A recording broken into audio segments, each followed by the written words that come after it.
Hi everybody and welcome back to Let's Play Tokyo Xanadu EX Plus on the PS4.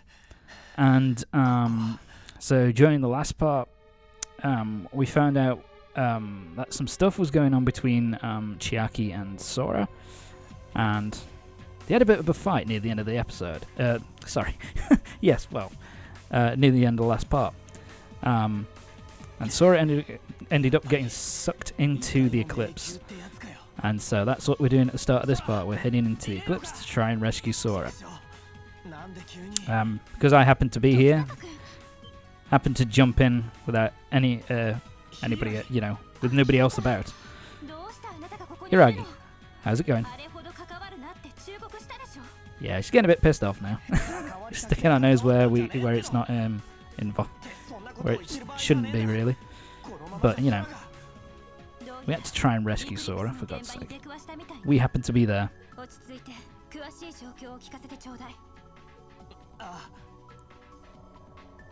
Fine.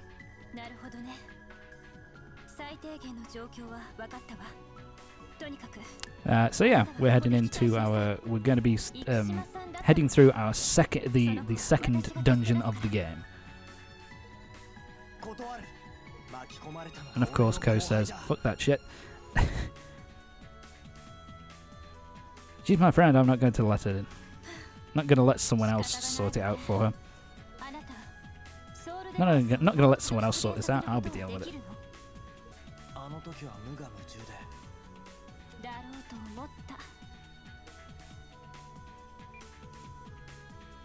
So of course, Hiragi is able to help us out with this one, because we were just able to summon the our soul device by fluke last time, and apparently.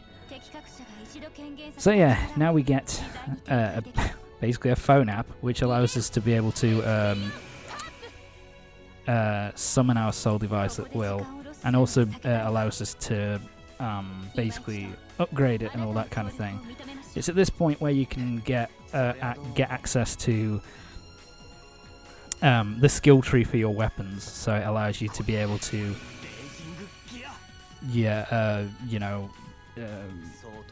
unlock new abilities for it and strengthen it through the use of the cores and that kind of thing. But we don't exactly need that right now. So yeah, we're going to be heading into it, and we're both way high leveled. But that's New Game Plus for you. So yeah, last time we could only do it, we only had Ko to be able to go through the dungeon last time, if I remember. I'm trying to remember. I don't think we could swap. No, we could. Right, I'm being an idiot. I'm being a moron. Yeah, we could swap.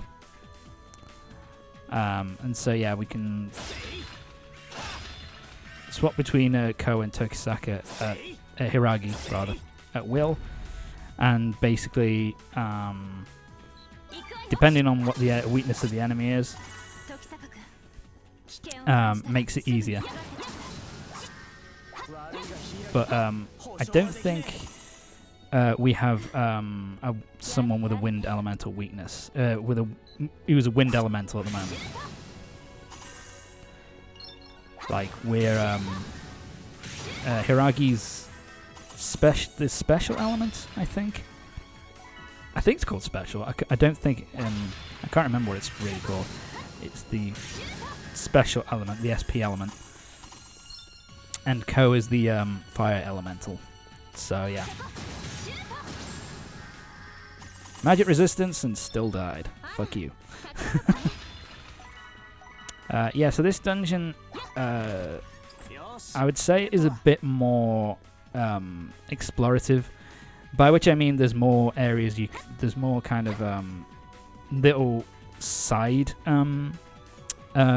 corridors you can go to find like branching paths that you can find treasures in and that kind of shit. This one is probably the first one, the first dungeon I would say, which is like a proper, which feels like a proper dungeon. To be fair, it's still a tutorial dungeon because we're still learning some of our.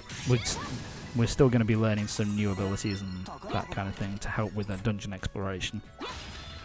But overall, it's still, it's, you know, I think it's much better dungeon than the first one. The first one was a bit kind of, what's the word I'm looking for? It was a bit,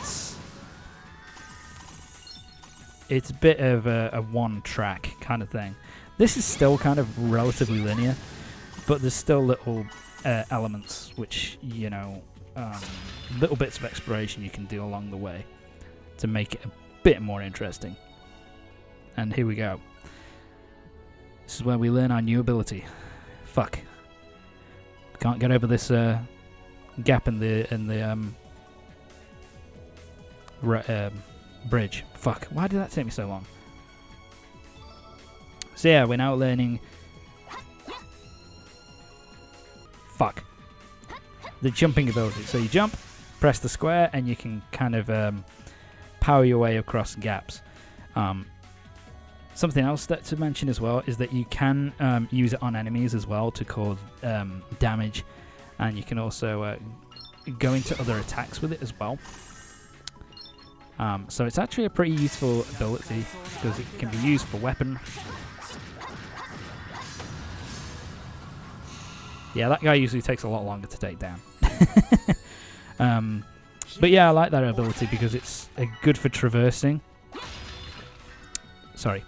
It's good for traversing, but it's also really awesome for fighting. It's good for traversing, but it's also it can be used to attack enemies. What? Oh, I think that, yeah.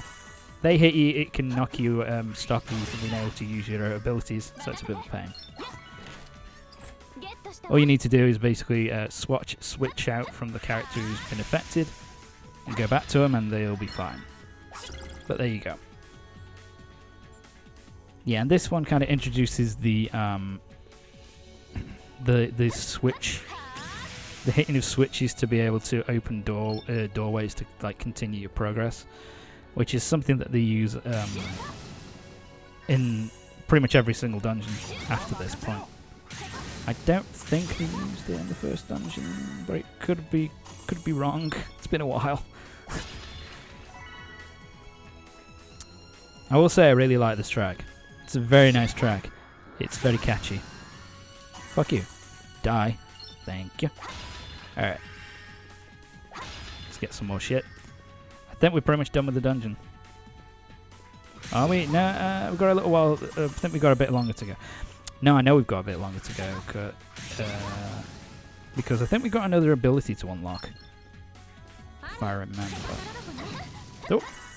Ow! My fucking face. Die. That was rude. As for the real world, Lavender Potpourri. It's an accessory. I can't remember what it increases. I think it just increases defense. Oh, here we go. Yeah, I knew I was right. So this is where we learn our another new ability to allow us to continue. So it's blocked. So we now got the power attack. So how does this work? You press and hold the square button, and it basically allows you. It causes. You have to charge it up a little bit, and so it's really useful against enemies. But it also allows you to break down walls and stuff like that in order to be able to progress. Oh. Yeah, no, alright, these enemies that have got these kind of circles around them, that means that long-ranged attacks will not damage them, so you have to get up close and personal and attack them physically. So yeah, you just have to be kind of careful. I can't remember if there's... I think much later in the game there are enemies which are impervious to physical attacks and you have to use ranged attacks or special attacks. But that's not going to be for a while. And we're done. Dungeon number 2 done. Took us 5 minutes 19 seconds. Like I say, the early dungeons are super fast. Okay. So yeah, at this point what they do is they introduce this ability. You can go to that stone and you can warp. You can warp back to the beginning of the dungeon. So basically it means that you can grind in a dungeon for a little while if you need to do level grinding. I never really used it though, to be honest, and I was just fine. Elder Greed Dread Golem, time for the boss. And Sora is different from every other person that you face off against, that you try and rescue, because she's actually conscious and is trying to fight back against the Elder Greed. Not really doing much damage, but I think it's kind of a cool little attention to detail that, the martial artist, who's a bit of a hothead, to be honest. I think it's kind of cool that she's the only one who kind of is shown to be, she's the only one that's to be shown to be kind of putting up a fight and fighting back, which I kind of like as an element to her character. So yeah, this guy is, to be honest, wow, he's dead. He doesn't really have too many attacks. He has the laser as a ranged attack, which can cause a decent amount of damage at this point of the game. But overall, he basically is pretty easy to avoid. He has a spinning attack, which can cause a lot of damage, but is easy to avoid. Basically, his attacks hit hard, but they're kind of easy to either dodge or to counteract. So, yeah. That Elder Greed is pretty fucking easy. Go for it, Ko. Reuse that animation. So they use that animation a lot when somebody's knocked out unconscious. But yeah, it looks pretty decent animation, I suppose.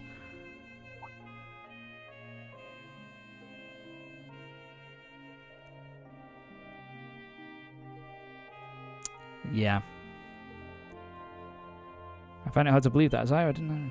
Yeah.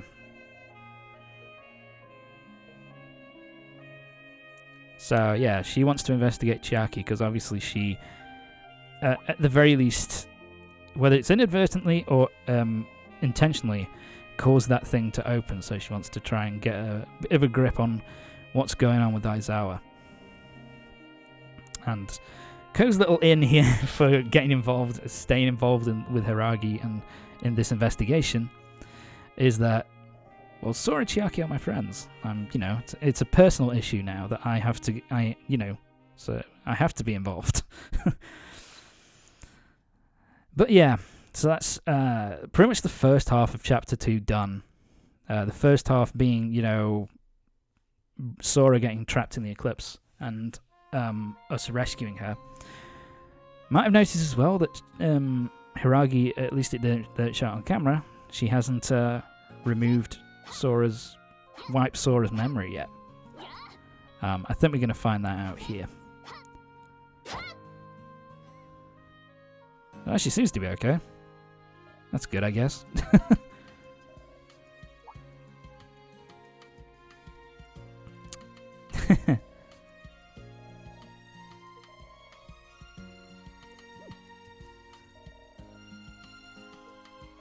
I'm fine. Yeah, so memory's been wiped by Hiragi. So she doesn't remember anything about what happened yesterday. She doesn't remember what happened yesterday after... All she remembers is that she had a run-in with Chiaki. Kind of had an argument with her again. That's pretty much all she knows at this point.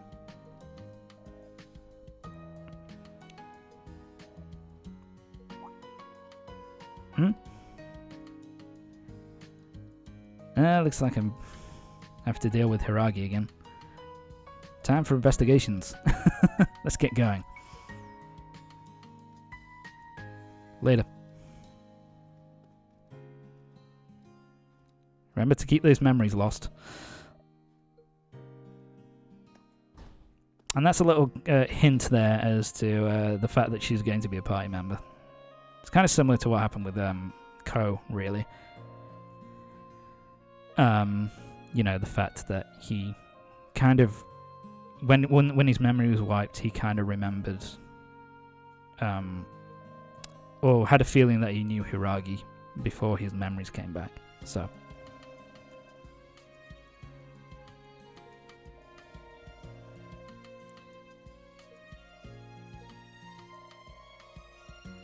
Hey, to be fair, I've taken down 2 eclipses at this point. I'm pretty decent.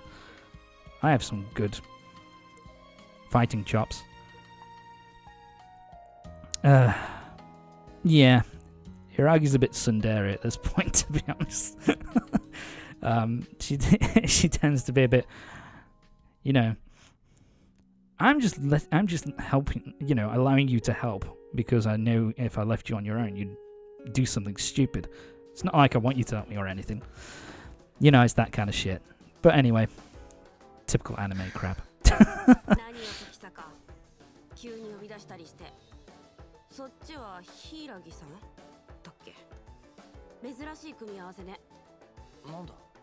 It's true.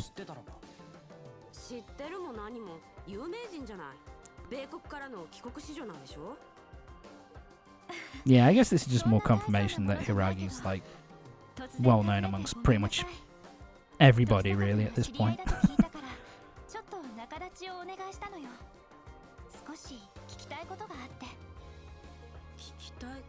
Okay.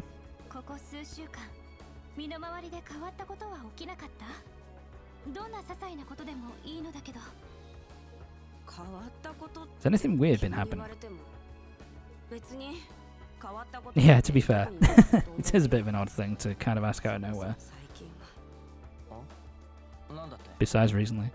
So something is going on. Chiaki, fucking hell, love.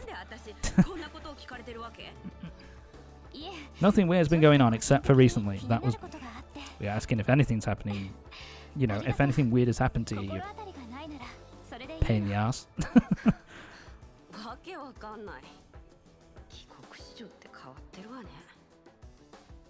That's rude. Jesus Christ.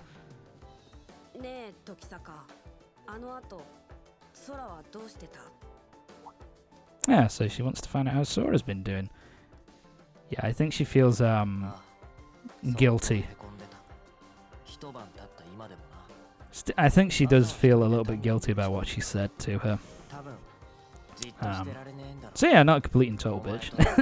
That case then.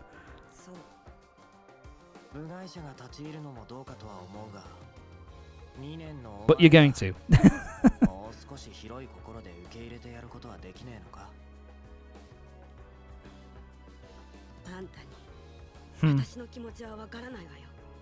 So yeah, once again, you don't understand how I feel.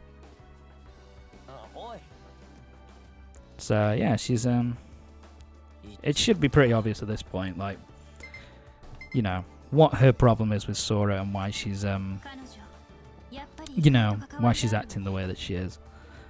It's kind of obvious, but I'll leave it until we get to that point.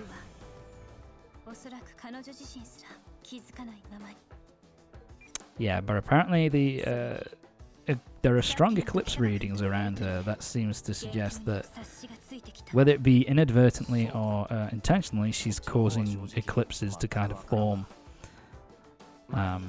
around her. So let's see what's going on.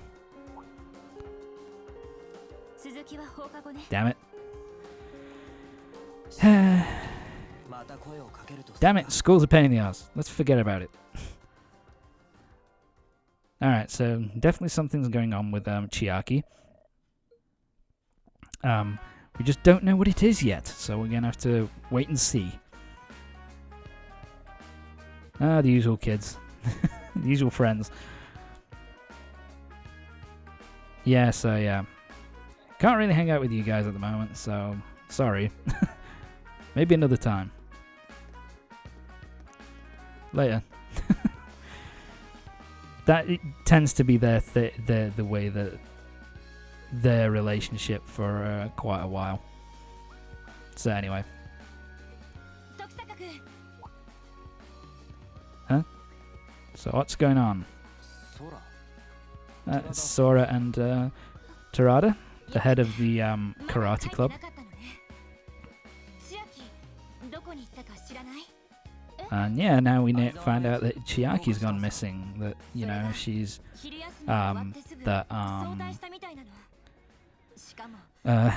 she left early just after she spoke to us, but nobody kind of knows where the fuck she's gone. So yeah, this is a problem. So yeah, something is definitely going up with that girl. So she hasn't gone home and she's turned off her phone. Wow. She really is a pain in the fucking ass. Ah, god damn it. We have to go after her now. And of course Sora, being the nice kind-hearted soul that she is worried about her as well. So they're going to continue to look around the school. And so we've got to try and find her. So, yeah, basically, at this point, it's dangerous for her to be by herself right now because of the fact that she has this eclipse kind of eclipse readings kind of around her. So, yeah. It's a thing where negative emotions kind of cause when they become really strong and pronounced, can cause the eclipse to appear. So if she kind of has these emotions kind of, you know, get out of hand or get out of control, she could get sucked into the eclipse as well.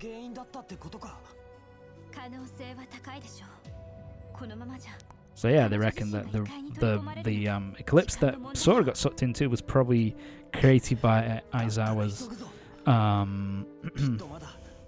you know, Chiaki's strong emotional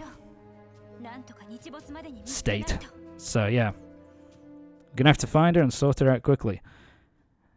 But that will have to be next time. Join me next time for the next part of Tokyo Xanadu EX Plus.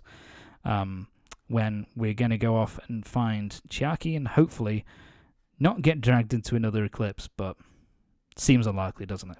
Anyway, see you next time.